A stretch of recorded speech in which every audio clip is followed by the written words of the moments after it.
英語聞き流しリスニング、英語テキストと MP3 ダウンロード、その他の物語はホームページからお聞きいただけます。88thpp.com 88thpp.com Cow's hunting. His spots are the joy of the leopard, his horns are the buffalo's pride. Be clean, for the strength of the hunter is known by the gloss of his hide. If ye find that the bullock can toss you, or the heavy-browed sambar can gore, ye need not stop work to inform us, we knew it 10 seasons before. Oppress not the cubs of the stranger, but hail them as sister and brother, for though they are little and foobsy, it may be the bear is their mother. There is none like to me, says the cub in the pride of his earliest kill, but the jungle is large and the cub he is small. Let him think and be still. Maxims of Baloo. All that is told here happened some time before Mowgli was turned out of the Seeonee wolf pack, or revenged himself on Shere Khan the tiger. It was in the days when Baloo was teaching him the law of the jungle. The big, serious, old brown bear was delighted to have so quick a pupil, for the young wolves will only learn as much of the law of the jungle as applies to their own pack and tribe, and run away as soon as they can repeat the hunting verse, feet that make no noise, eyes that can see in the dark, ears that can hear the winds in their lairs, and sharp white teeth. All these things are the marks of our brothers except Tabaki the jackal and the hyena whom we hate. But Mowgli, as a man-cub, had to learn a great deal more than this. Sometimes Bagheera the black panther would come lounging through the jungle to see how his pet was getting on, and would purr with his head against a tree while Mowgli recited the day's lesson to Baloo. The boy could climb almost as well as he could swim, and swim almost as well as he could run. So Baloo, the teacher of the law, taught him the wood and water laws, how to tell a rotten branch from a sound one, how to speak politely to the wild bees when he came upon a hive of them 50 feet above ground, what to say to Mong the bat when he disturbed him in the branches at midday, and how to warn the water snakes in the pools before he splashed down among them. None of the jungle people like being disturbed, and all are very ready to fly at an intruder. Then, too, Mowgli was taught the stranger's hunting call, which must be repeated aloud till it is answered, whenever one of the jungle people hunts outside his own grounds. It means, translated, give me leave to hunt here because I am hungry. And the answer is, hunt then for food, but not for pleasure. All this will show you how much Mowgli had to learn by heart, and he grew very tired of saying the same thing over 100 times. But, as Baloo said to Bagheera, one day when Mowgli had been cuffed and run off in a temper, a man's cub is a man's cub, and he must learn all the law of the jungle. But think how small he is, said the Black Panther, who would have spoiled Mowgli if he had had his own way. How can his little head carry all thy long talk? Is there anything in the jungle too little to be killed? No. That is why I teach him these things, and that is why I hit him, very softly, when he forgets. Softly. What dost thou know of softness, old iron feet? Bagheera grunted. His face is all bruised today by thy softness. Ugh. Better he should be bruised from head to foot by me who love him than that he should come to harm through ignorance, Baloo answered very earnestly. I am now teaching him the master words of the jungle that shall protect him with the birds and the snake people, and all that hunt on 4 feet, except his own pack. He can now claim protection, if he will only remember the words, from all in the jungle. Is not that worth a little beating? Well, look to it then that thou dost not kill the man-cub. He is no tree trunk to sharpen thy blunt claws upon. But what are those master words? I am more likely to give help than to ask it. Bagheera stretched out one paw and admired the steel blue, ripping chisel talons at the end of it. Still I should like to know. I will call Mowgli and he shall say them, if he will. Come, little brother. My head is ringing like a bee tree, said a sullen little voice over their heads, and Mowgli slid down a tree trunk very angry and indignant, adding as he reached the ground, I come for Bagheera and not for thee, fat old Baloo. That is all one to me, said Baloo, though he was hurt and grieved. Tell Bagheera, then, the master words of the jungle that I have taught thee this day. Master words for which people? Said Mowgli, delighted to show off. The jungle has many tongues. I know them all. A little thou knowest, but not much. See, O Bagheera, they never thank their teacher. Not one small wolfling has ever come back to thank old Baloo for his teachings. Say the word for the hunting people, then, great scholar. We be of one blood, ye and I, said Mowgli, giving the words the bear accent which all the hunting people use. Good. Now for the birds. Mowgli repeated, with the kite's whistle at the end of the sentence. Now for the snake people, said Bagheera. The answer was a perfectly indescribable hiss, and Mowgli kicked up his feet behind, clapped his hands together to applaud himself, and jumped onto Bagheera's back, where he sat sideways, drumming with his heels on the glossy skin and making the worst faces he could think of at Baloo. There. That was worth a little bruise, said the brown bear tenderly. Some day thou wilt remember me. Then he turned aside to tell Bagheera how he had begged the master words from Hathi the wild elephant, who knows all about these things, and how Hathi had taken Mowgli down to a pool to get the snake word from a water snake, because Baloo could not pronounce it, and how Mowgli was now reasonably safe against all accidents in the jungle, because neither snake, bird nor beast would hurt him. No one then is to be feared, Baloo wound up, patting his big furry stomach with pride. Except his own tribe, said Bagheera, under his breath, and then aloud to Mowgli, have a care for my ribs, little brother. What is all this dancing up and down? Mowgli had been trying to make himself heard by pulling at Bagheera's shoulder fur and kicking hard. When the two listened to him he was shouting at the top of his voice, and so I shall have a tribe of my own, and lead them through the branches all day long. What is this new folly, little dreamer of dreams? Said Bagheera. Yes, and throw branches and dirt at old Baloo, Mowgli went on. They have promised me this. Ah. Woof. Baloo's big paws scooped Mowgli off Bagheera's back, and as the boy lay between the big forepaws he could see the bear was angry.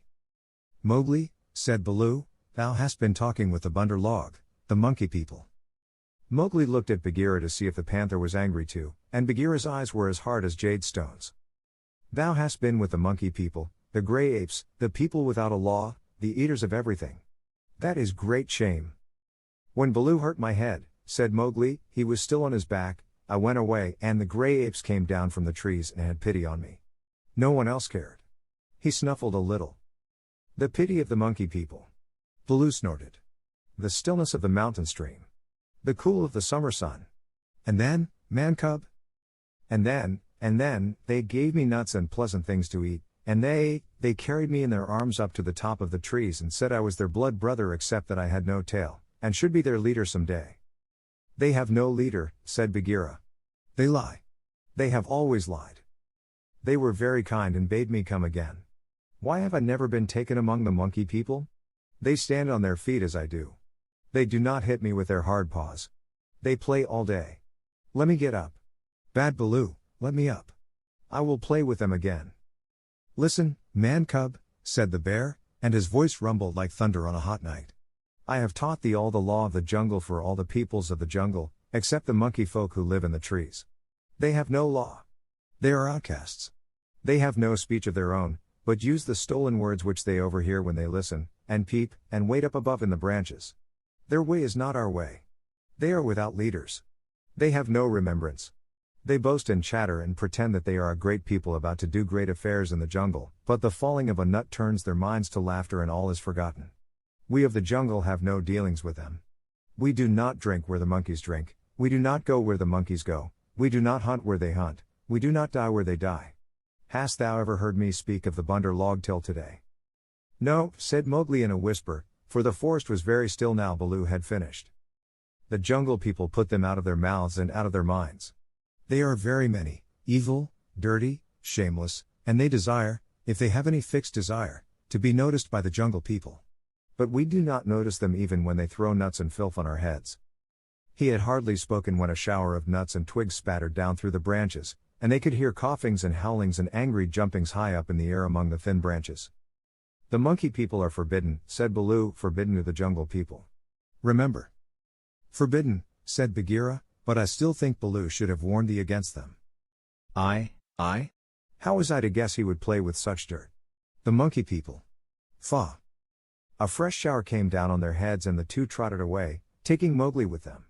What Baloo had said about the monkeys was perfectly true. They belonged to the treetops, and as beasts very seldom look up, there was no occasion for the monkeys and the jungle people to cross each other's path. But whenever they found a sick wolf, or a wounded tiger, or bear, the monkeys would torment him, and would throw sticks and nuts at any beast for fun and in the hope of being noticed.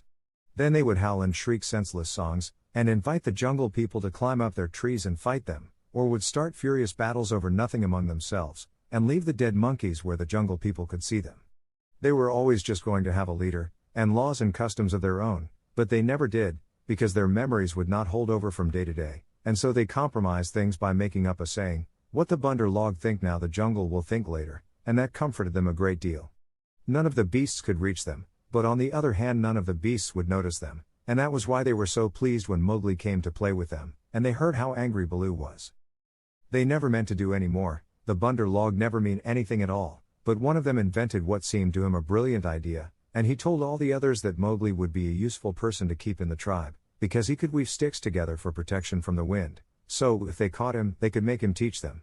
Of course Mowgli, as a woodcutter's child, inherited all sorts of instincts, and used to make little huts of fallen branches without thinking how he came to do it. The monkey people, watching in the trees, considered his play most wonderful. This time, they said, they were really going to have a leader and become the wisest people in the jungle, so wise that everyone else would notice and envy them. Therefore they followed Baloo and Bagheera and Mowgli through the jungle very quietly till it was time for the midday nap, and Mowgli, who was very much ashamed of himself, slept between the panther and the bear, resolving to have no more to do with the monkey people. The next thing he remembered was feeling hands on his legs and arms, hard, strong, little hands, and then a swash of branches in his face, and then he was staring down through the swaying boughs as Baloo woke the jungle with his deep cries and Bagheera bounded up the trunk with every tooth bared. The Bunder log howled with triumph and scuffled away to the upper branches where Bagheera dared not follow, shouting, "He has noticed us! Bagheera has noticed us! All the jungle people admire us for our skill and our cunning." Then they began their flight, and the flight of the monkey people through tree land is one of the things nobody can describe. They have their regular roads and crossroads, up hills and down hills, all laid out from 50 to 70 or 100 feet above ground, and by these they can travel even at night if necessary. Two of the strongest monkeys caught Mowgli under the arms and swung off with him through the treetops, 20 feet at a bound. Had they been alone they could have gone twice as fast, but the boy's weight held them back. Sick and giddy as Mowgli was, he could not help enjoying the wild rush, though the glimpses of earth far down below frightened him, and the terrible check and jerk at the end of the swing over nothing but empty air brought his heart between his teeth. His escort would rush him up a tree till he felt the thinnest topmost branches crackle and bend under them, and then with a cough and a whoop would fling themselves into the air outward and downward, and bring up, hanging by their hands or their feet to the lower limbs of the next tree. Sometimes he could see for miles and miles across the still green jungle, as a man on the top of a mast can see for miles across the sea, and then the branches and leaves would lash him across the face, and he and his two guards would be almost down to earth again. So, bounding and crashing and whooping and yelling, the whole tribe of Bunder log swept along the tree roads with Mowgli their prisoner. For a time he was afraid of being dropped. Then he grew angry but knew better than to struggle, and then he began to think. The first thing was to send back word to Baloo and Bagheera, for, at the pace the monkeys were going, he knew his friends would be left far behind. It was useless to look down, for he could only see the top sides of the branches, so he stared upward and saw, far away in the blue, Run the kite balancing and wheeling as he kept watch over the jungle waiting for things to die. Run saw that the monkeys were carrying something, and dropped a few hundred yards to find out whether their load was good to eat. He whistled with surprise when he saw Mowgli being dragged up to a treetop and heard him give the kite call for, "We be of one blood, thou and I." The waves of the branches closed over the boy, but Run balanced away to the next tree in time to see the little brown face come up again. "Mark my trail," Mowgli shouted. "Tell Baloo of the C&E pack and Bagheera of the Council Rock." "In whose name, brother?" Run had never seen Mowgli before, though of course he had heard of him. "Mowgli, the frog. Man cub they call me. Mark my trail."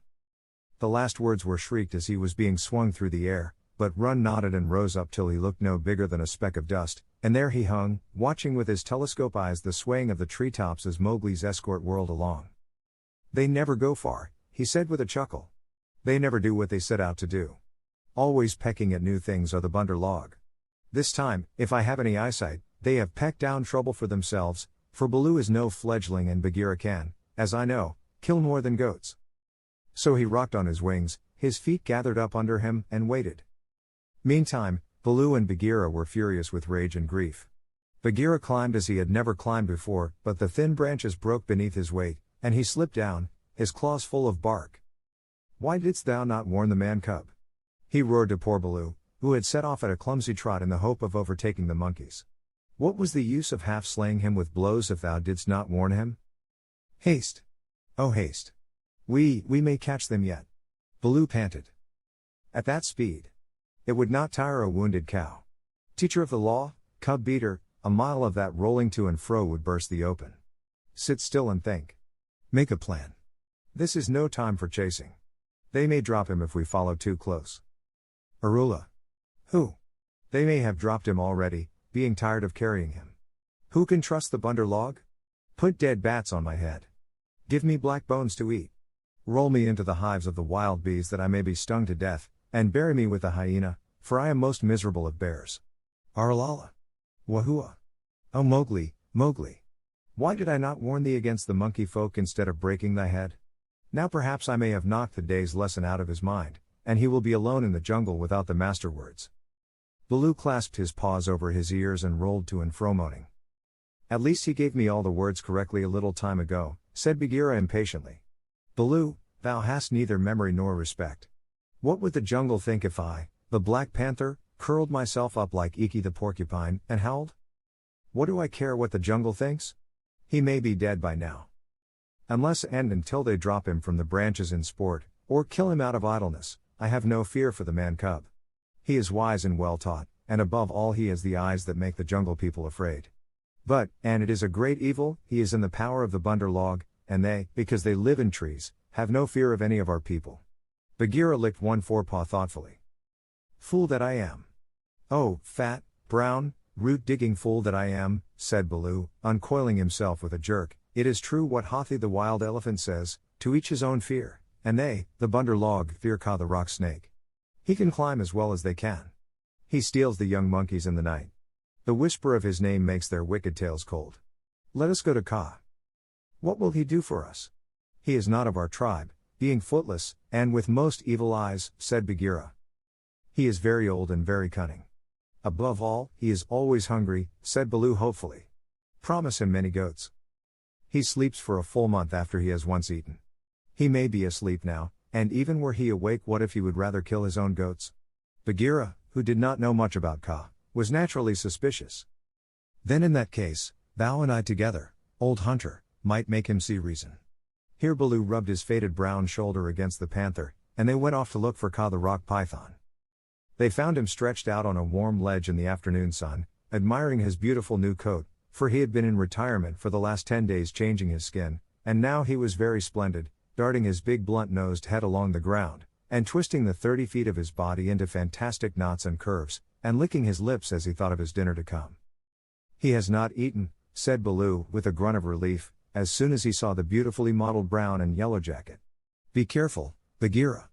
He is always a little blind after he has changed his skin, and very quick to strike. Ka was not a poison snake. In fact, he rather despised the poison snakes as cowards, but his strength lay in his hug, and when he had once lapped his huge coils round anybody there was no more to be said. Good hunting, cried Baloo, sitting up on his haunches. Like all snakes of his breed, Ka was rather deaf, and did not hear the call at first. Then he curled up ready for any accident, his head lowered. Good hunting for us all, he answered. Oh, Baloo, what dost thou do here? Good hunting, Bagheera. One of us at least needs food. Is there any news of game afoot? A doe now, or even a young buck? I am as empty as a dried well. We are hunting, said Baloo carelessly. He knew that you must not hurry Ka. He is too big. Give me permission to come with you, said Ka. A blow more or less is nothing to thee, Bagheera or Baloo, but I have to wait and wait for days in a wood path and climb half a night on the mere chance of a young ape. Pshaw! The branches are not what they were when I was young. Rotten twigs and dry boughs are they all. Maybe that great weight has something to do with the matter, said Baloo. I am a fair length, said Ka with a little pride. But for all that, it is the fault of this new-grown timber. I came very near to falling on my last hunt, very near indeed, and the noise of my slipping, for my tail was not tight wrapped around the tree, waked the bunder log, and they called me most evil names.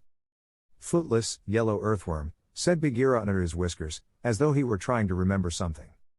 SSSSS. Have they ever called me that? Said Ka. Something of that kind it was that they shouted to us last moon, but we never noticed them.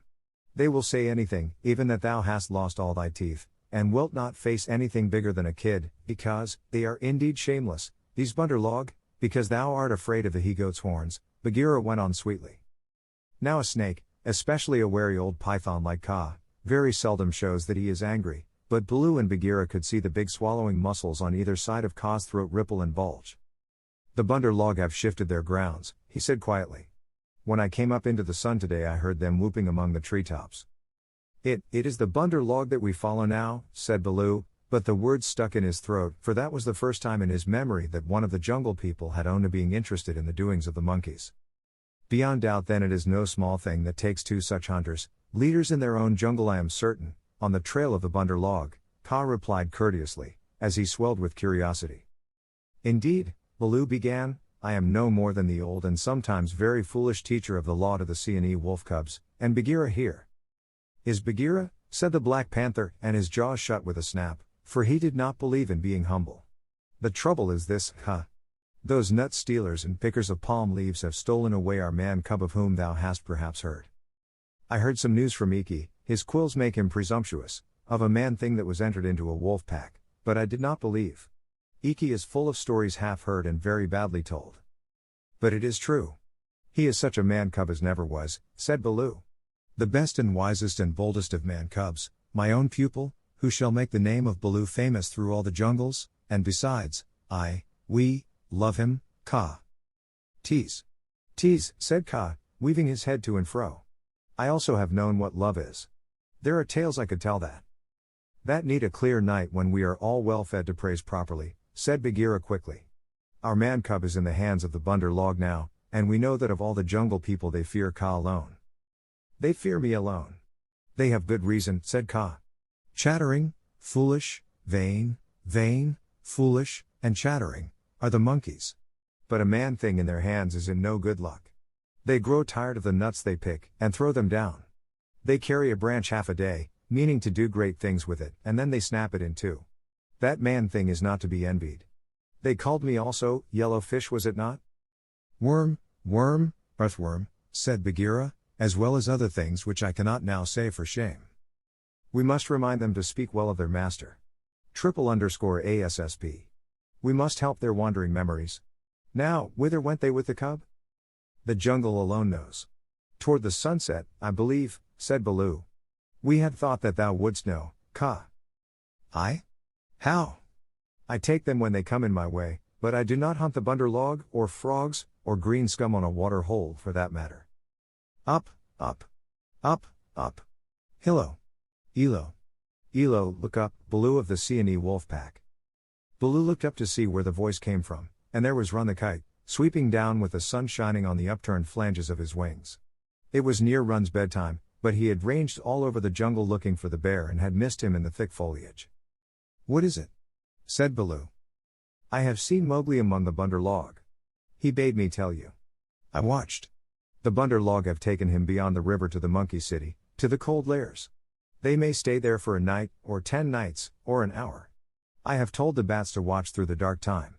That is my message. Good hunting, all you below. Full gorge and a deep sleep to you, Run, cried Bagheera. I will remember thee in my next kill, and put aside the head for thee alone, O best of kites. It is nothing. The boy held the master word. I could have done no less, and Run circled up again to his roost. He has not forgotten to use his tongue, said Baloo with a chuckle of pride. To think of one so young remembering the master word for the birds too while he was being pulled across trees. It was most firmly driven into him, said Bagheera. But I am proud of him, and now we must go to the cold lairs. They all knew where that place was, but few of the jungle people ever went there, because what they called the cold lairs was an old deserted city, lost and buried in the jungle, and beasts seldom use a place that men have once used. The wild boar will, but the hunting tribes do not. Besides, the monkeys live there as much as they could be said to live anywhere, and no self-respecting animal would come within eyeshot of it except in times of drought, when the half-ruined tanks and reservoirs held a little water. It is half a night's journey, at full speed, said Bagheera, and Baloo looked very serious. I will go as fast as I can, he said anxiously. We dare not wait for thee. Follow, Baloo. We must go on the quick foot, Kaa and I. Feet or no feet, I can keep abreast of all thy four, said Kaa shortly. Baloo made one effort to hurry, but had to sit down panting, and so they left him to come on later, while Bagheera hurried forward, at the quick panther canter. Kaa said nothing, but, strive as Bagheera might, the huge rock python held level with him. When they came to a hill stream, Bagheera gained, because he bounded across while Kaa swam, his head and 2 feet of his neck clearing the water, but on level ground Kaa made up the distance. By the broken lock that freed me, said Bagheera, when twilight had fallen, thou art no slow goer. I am hungry, said Kaa. Besides, they called me speckled frog. Worm, earthworm, and yellow to boot. All one. Let us go on, and Ka seemed to pour himself along the ground, finding the shortest road with his steady eyes, and keeping to it. In the cold lairs the monkey people were not thinking of Mowgli's friends at all. They had brought the boy to the lost city, and were very much pleased with themselves for the time. Mowgli had never seen an Indian city before, and though this was almost a heap of ruins it seemed very wonderful and splendid. Some king had built it long ago on a little hill. You could still trace the stone causeways that led up to the ruined gates where the last splinters of wood hung to the worn, rusted hinges. Trees had grown into and out of the walls, the battlements were tumbled down and decayed, and wild creepers hung out of the windows of the towers on the walls in bushy hanging clumps. A great roofless palace crowned the hill, and the marble of the courtyards and the fountains was split, and stained with red and green, and the very cobblestones in the courtyard where the king's elephants used to live had been thrust up and apart by grasses and young trees. From the palace you could see the rows and rows of roofless houses that made up the city looking like empty honeycombs filled with blackness, the shapeless block of stone that had been an idol in the square where four roads met, the pits and dimples at street corners where the public wells once stood, and the shattered domes of temples with wild figs sprouting on their sides. The monkeys called the place their city, and pretended to despise the jungle people because they lived in the forest. And yet they never knew what the buildings were made for nor how to use them.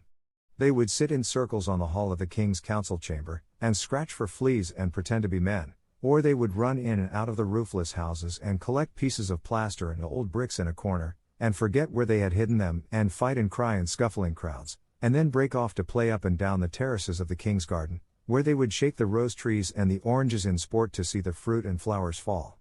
They explored all the passages and dark tunnels in the palace and the hundreds of little dark rooms, but they never remembered what they had seen and what they had not, and so drifted about in ones and twos or crowds telling each other that they were doing as men did. They drank at the tanks and made the water all muddy, and then they fought over it, and then they would all rush together in mobs and shout, "There is no one in the jungle so wise and good and clever and strong and gentle as the Bunder Log." Then all would begin again till they grew tired of the city and went back to the treetops, hoping the jungle people would notice them. Mowgli, who had been trained under the law of the jungle, did not like or understand this kind of life. The monkeys dragged him into the cold lairs late in the afternoon, and instead of going to sleep, as Mowgli would have done after a long journey, they joined hands and danced about and sang their foolish songs. One of the monkeys made a speech and told his companions that Mowgli's capture marked a new thing in the history of the Bunder Log, for Mowgli was going to show them how to weave sticks and canes together as a protection against rain and cold. Mowgli picked up some creepers and began to work them in and out, and the monkeys tried to imitate, but in a very few minutes they lost interest and began to pull their friends' tails or jump up and down on all fours, coughing. "I wish to eat," said Mowgli. "I am a stranger in this part of the jungle. Bring me food, or give me leave to hunt here." 20 or 30 monkeys bounded away to bring him nuts and wild pawpaws. But they fell to fighting on the road, and it was too much trouble to go back with what was left of the fruit. Mowgli was sore and angry as well as hungry, and he roamed through the empty city giving the strangers' hunting call from time to time, but no one answered him, and Mowgli felt that he had reached a very bad place indeed. All that Baloo has said about the Bunder Log is true, he thought to himself. They have no law, no hunting call, and no leaders, nothing but foolish words and little picking thievish hands. So if I am starved or killed here, it will be all my own fault. But I must try to return to my own jungle. Baloo will surely beat me, but that is better than chasing silly rose leaves with the Bunder Log. No sooner had he walked to the city wall than the monkeys pulled him back, telling him that he did not know how happy he was, and pinching him to make him grateful. He set his teeth and said nothing, but went with the shouting monkeys to a terrace above the red sandstone reservoirs that were half full of rain water. There was a ruined summer house of white marble in the center of the terrace, built for queens did 100 years ago. The domed roof had half fallen in and blocked up the underground passage from the palace by which the queens used to enter. But the walls were made of screens of marble tracery, beautiful milk-white fretwork, set with agates and cornelians and jasper and lapis lazuli, and as the moon came up behind the hill it shone through the open work, casting shadows on the ground like black velvet embroidery.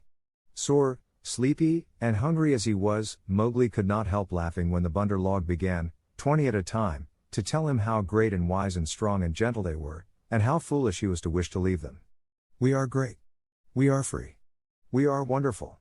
We are the most wonderful people in all the jungle. We all say so, and so it must be true," they shouted. Now as you are a new listener and can carry our words back to the jungle people so that they may notice us in future, we will tell you all about our most excellent selves. Mowgli made no objection, and the monkeys gathered by hundreds and hundreds on the terrace to listen to their own speakers singing the praises of the Bunder log, and whenever a speaker stopped for want of breath they would all shout together, "This is true, we all say so." Mowgli nodded and blinked, and said yes when they asked him a question, and his head spun with the noise. Tabaki the jackal must have bidden all these people, he said to himself, and now they have madness. Certainly this is Diwani, the madness. Do they never go to sleep? Now there is a cloud coming to cover that moon. If it were only a big enough cloud I might try to run away in the darkness. But I am tired. That same cloud was being watched by two good friends in the ruined ditch below the city wall, for Bagheera and Kaa, knowing well how dangerous the monkey people were in large numbers, did not wish to run any risks. The monkeys never fight unless they are 100 to 1, and few in the jungle care for those odds. I will go to the west wall, Kaa whispered, and come down swiftly with the slope of the ground in my favor. They will not throw themselves upon my back in their hundreds, but... I know it, said Bagheera. Would that Baloo were here, but we must do what we can. When that cloud covers the moon I shall go to the terrace. They hold some sort of council there over the boy. Good hunting, said Kaa grimly, and glided away to the west wall. That happened to be the least ruined of any, and the big snake was delayed a while before he could find a way up the stones. The cloud hid the moon, and as Mowgli wondered what would come next he heard Bagheera's light feet on the terrace. The Black Panther had raced up the slope almost without a sound and was striking. He knew better than to waste time in biting, right and left among the monkeys, who were seated round Mowgli in circles 50 and 60 deep. There was a howl of fright and rage, and then as Bagheera tripped on the rolling kicking bodies beneath him, a monkey shouted, "There is only one here. Kill him! Kill!" A scuffling mass of monkeys, biting, scratching, tearing, and pulling closed over Bagheera, while 5 or 6 laid hold of Mowgli, dragged him up the wall of the summer house and pushed him through the hole of the broken dome. A man-trained boy would have been badly bruised, for the fall was a good 15 feet, but Mowgli fell as Baloo had taught him to fall, and landed on his feet. "Stay there," shouted the monkeys, "till we have killed thy friends, and later we will play with thee, if the poison people leave thee alive." "We be of one blood, ye and I," said Mowgli, quickly giving the snake's call. He could hear rustling and hissing in the rubbish all round him and gave the call a second time, to make sure. "Even so. Down hoods all," said half a dozen low voices. Every ruin in India becomes sooner or later a dwelling place of snakes, and the old summer house was alive with cobras. "Stand still, little brother, for thy feet may do us harm." Mowgli stood as quietly as he could, peering through the open work and listening to the furious din of the fight round the Black Panther, the yells and chatterings and scufflings, and Bagheera's deep, hoarse cough as he backed and bucked and twisted and plunged under the heaps of his enemies. For the first time since he was born, Bagheera was fighting for his life. Baloo must be at hand. Bagheera would not have come alone, Mowgli thought. And then he called aloud, "To the tank, Bagheera! Roll to the water tanks!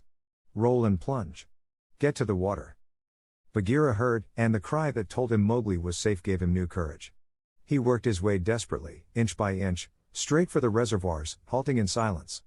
Then from the ruined wall nearest the jungle rose up the rumbling war shout of Baloo.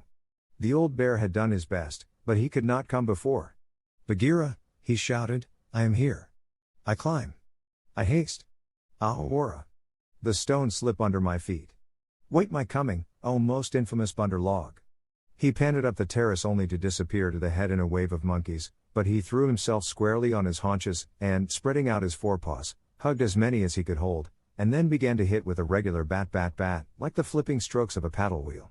A crash and a splash told Mowgli that Bagheera had fought his way to the tank where the monkeys could not follow. The panther lay gasping for breath, his head just out of the water, while the monkeys stood 3 deep on the red steps, dancing up and down with rage, ready to spring upon him from all sides if he came out to help Baloo. It was then that Bagheera lifted up his dripping chin, and in despair gave the snake's call for protection. "We be of one blood, ye and I," for he believed that Kaa had turned tail at the last minute.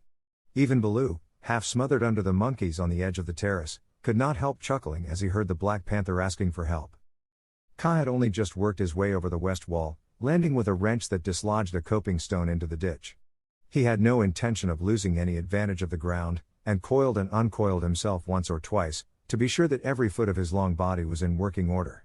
All that while the fight with Baloo went on, and the monkeys yelled in the tank round Bagheera, and Mong the bat, flying to and fro, carried the news of the great battle over the jungle, till even Hathi the wild elephant trumpeted, and, far away, scattered bands of the monkey folk woke and came leaping along the tree roads to help their comrades in the cold lairs, and the noise of the fight roused all the daybirds for miles round.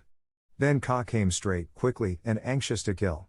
The fighting strength of a python is in the driving blow of his head backed by all the strength and weight of his body. If you can imagine a lance, or a battering ram, or a hammer weighing nearly half a ton driven by a cool, quiet mind living in the handle of it, you can roughly imagine what Ka was like when he fought. A python 4 or 5 feet long can knock a man down if he hits him fairly in the chest, and Ka was 30 feet long, as you know. His first stroke was delivered into the heart of the crowd round Baloo. It was sent home with shut mouth in silence, and there was no need of a second. The monkeys scattered with cries of, Ka! It is Ka! Run! Run!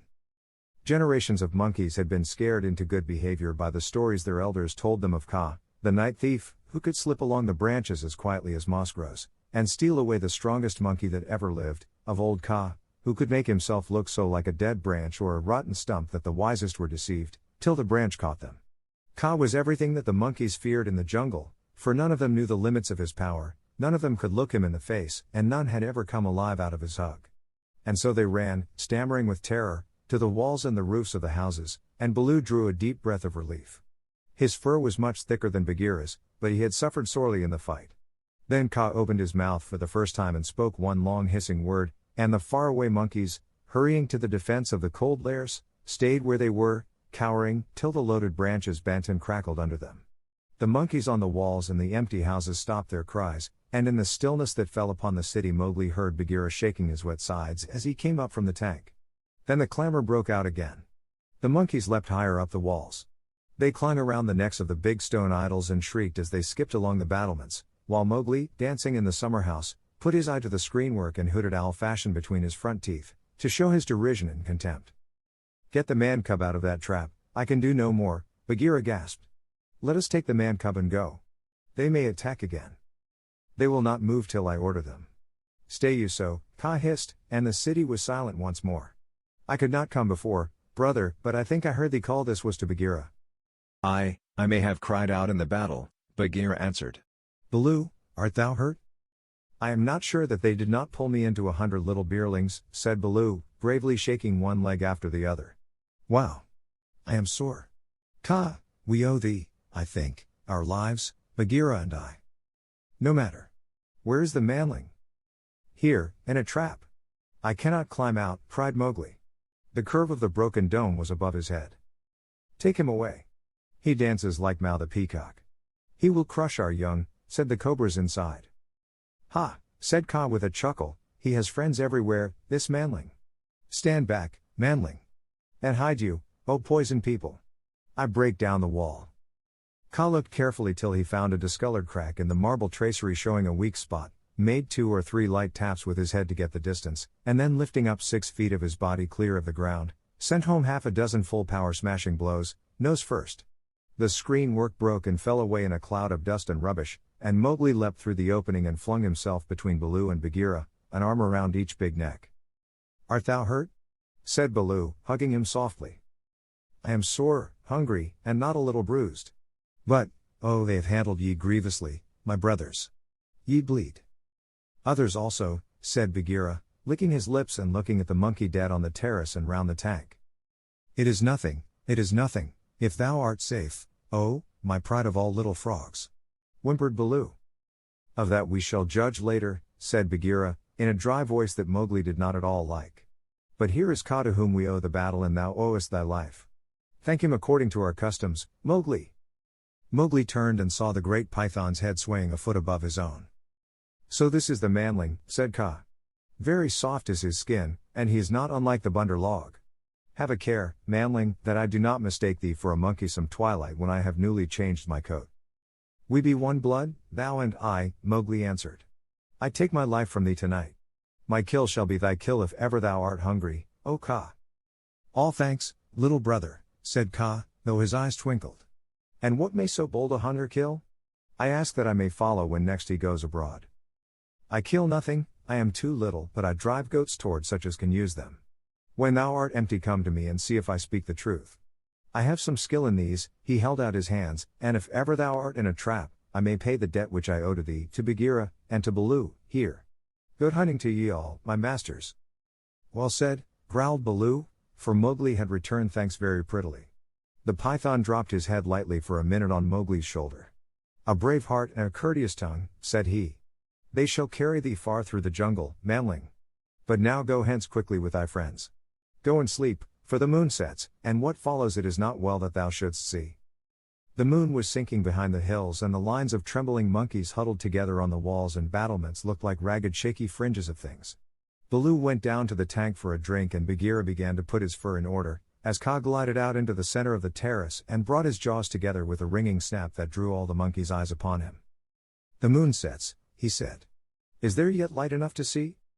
From the walls came a moan like the wind in the treetops. We see, O Kaa. Good. Begins now the dance of the hunger of Kaa. Sit still and watch. He turned twice or thrice in a big circle, weaving his head from right to left. Then he began making loops and figures of 8 with his body, and soft, easy triangles that melted into squares and 5-sided figures, and coiled mounds, never resting, never hurrying, and never stopping his low humming song. It grew darker and darker, till at last the dragging, shifting coils disappeared, but they could hear the rustle of the scales. Baloo and Bagheera stood still as stone, growling in their throats, their neck hair bristling, and Mowgli watched and wondered. Bunder log, said the voice of Kaa at last, can ye stir foot or hand without my order? Speak. Without thy order we cannot stir foot or hand, O Kaa. Good. Come all one pace nearer to me. The lines of the monkeys swayed forward helplessly, and Baloo and Bagheera took one stiff step forward with them. Nearer, hissed Kaa, and they all moved again. Mowgli laid his hands on Baloo and Bagheera to get them away, and the two great beasts started as though they had been waked from a dream. Keep thy hand on my shoulder, Bagheera whispered. Keep it there, or I must go back to Kaa. Ah. It is only old Kaa making circles on the dust, said Mowgli. Let us go. And the three slipped off through a gap in the walls to the jungle. Woof, said Baloo when he stood under the still trees again. Never more will I make an ally of Kaa, and he shook himself all over. He knows more than we, said Bagheera, trembling. In a little time, had I stayed, I should have walked down his throat. Many will walk by that road before the moon rises again, said Baloo. He will have good hunting, after his own fashion. But what was the meaning of it all? Said Mowgli, who did not know anything of a python's powers of fascination. I saw no more than a big snake making foolish circles till the dark came. And his nose was all sore. Ho! Ho! Mowgli, said Bagheera angrily, his nose was sore on thy account, as my ears and sides and paws, and Baloo's neck and shoulders are bitten on thy account.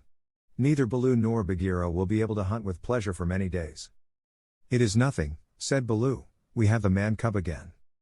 True, but he has cost us heavily in time which might have been spent in good hunting, in wounds, in hair I am half plucked along my back, and last of all, in honor. For, remember, Mowgli, I, who am the Black Panther, was forced to call upon Kaa for protection, and Baloo and I were both made stupid as little birds by the hunger dance. All this, man-cub, came of thy playing with the Bunder log. True, it is true, said Mowgli sorrowfully. I am an evil man-cub, and my stomach is sad in me. MF. What says the law of the jungle, Baloo? Baloo did not wish to bring Mowgli into any more trouble, but he could not tamper with the law, so he mumbled, sorrow never stays punishment. But remember, Bagheera, he is very little. I will remember. But he has done mischief, and blows must be dealt now. Mowgli, hast thou anything to say? Nothing. I did wrong. Baloo and thou are wounded. It is just. Bagheera gave him half a dozen love taps. From a panther's point of view, they would hardly have waked one of his own cubs, but for a 7-year-old boy they amounted to as severe a beating as you could wish to avoid. When it was all over, Mowgli sneezed, and picked himself up without a word. Now, said Bagheera, jump on my back, little brother, and we will go home. One of the beauties of jungle law is that punishment settles all scores. There is no nagging afterward. Mowgli laid his head down on Bagheera's back and slept so deeply that he never waked when he was put down in the home cave. Road Song of the Bunder log. Here we go in a flung festoon, halfway up to the jealous moon. Don't you envy our pranceful bands? Don't you wish you had extra hands? Wouldn't you like if your tails were, so, curved in the shape of a cupid's bow? Now you're angry, but, never mind, brother, thy tail hangs down behind. Here we sit in a branchy row, Thinking of beautiful things we know, dreaming of deeds that we mean to do, all complete, in a minute or two, something noble and wise and good, done by merely wishing we could. We've forgotten, but, never mind, brother, thy tail hangs down behind. All the talk we ever have heard uttered by bat or beast or bird, hide or fin or scale or feather, jabber it quickly and all together. Excellent. Wonderful. Once again. Now we are talking just like men. Let's pretend we are, never mind, brother, thy tail hangs down behind. This is the way of the monkey kind. Then join our leaping lines that scumfish through the pines, that rocket by where, light and high, the wild grape swings. By the rubbish in our wake, and the noble noise we make, be sure, we're going to do some splendid things.